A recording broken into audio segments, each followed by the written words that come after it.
Look, the key to success in the exam is actually time management. Because when we're talking about the time management, we're talking about the ability to be able to attempt all of the marks, so being able to get 50 marks out of the 100 marks attempted, rather than 50 marks out of 80 or 90. It's really hard to pass if you left a 20-25 mark question uncovered at all. So what are the key issues in time management? What are the keys to success? Well, you need to be able to read fast, and we're going to talk about the techniques that can help you to improve your reading proficiency.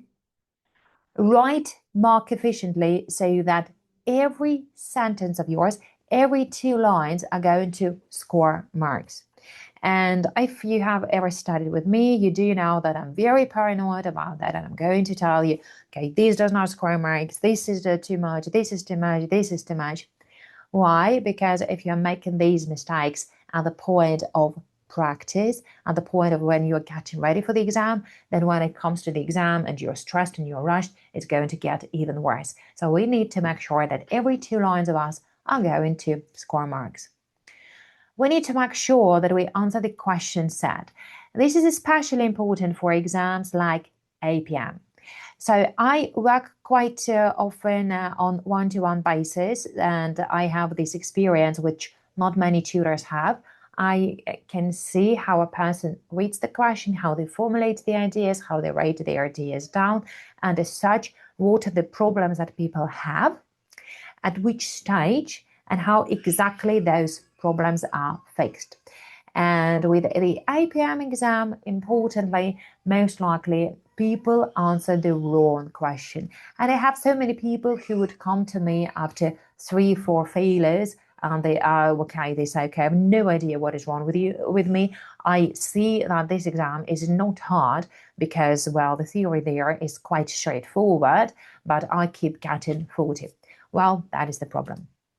We're going to see examples as well. And also, we need to answer the exam that is tested.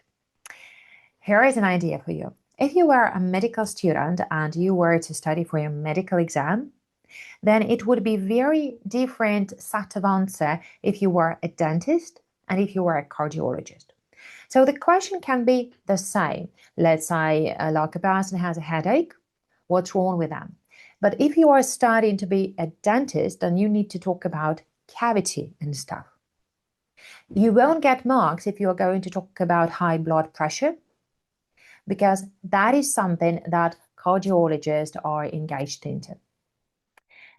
So we need to make sure that we answer the exam tested. And an example of it would be that you can't use the word should for the APM exam, because APM takes into account the theory, that is the strategy that has been developed by SBL, and they just need to apply management tools to implement it. So these are the 4 main aspects. And then I'm going to show you a picture, and I would like you to tell me the 3 things, just write it in the comments, that you see when you open this picture. And I will just get to you in a second, okay? So just type in the comments, what do you see? The first 3 things.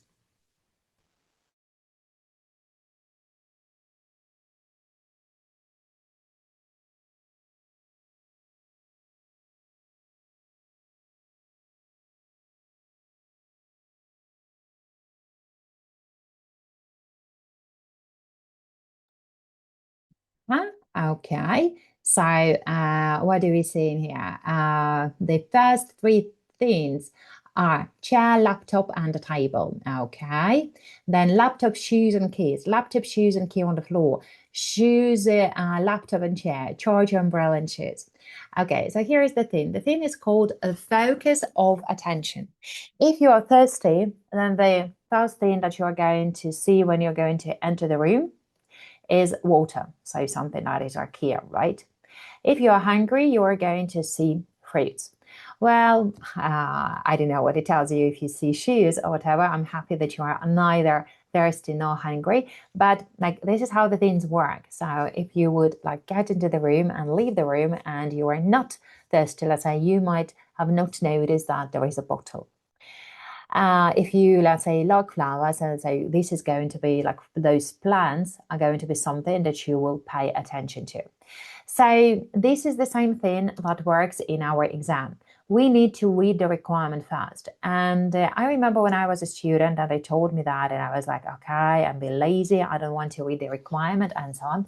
But actually, it makes you to spot the clues in the scenario better.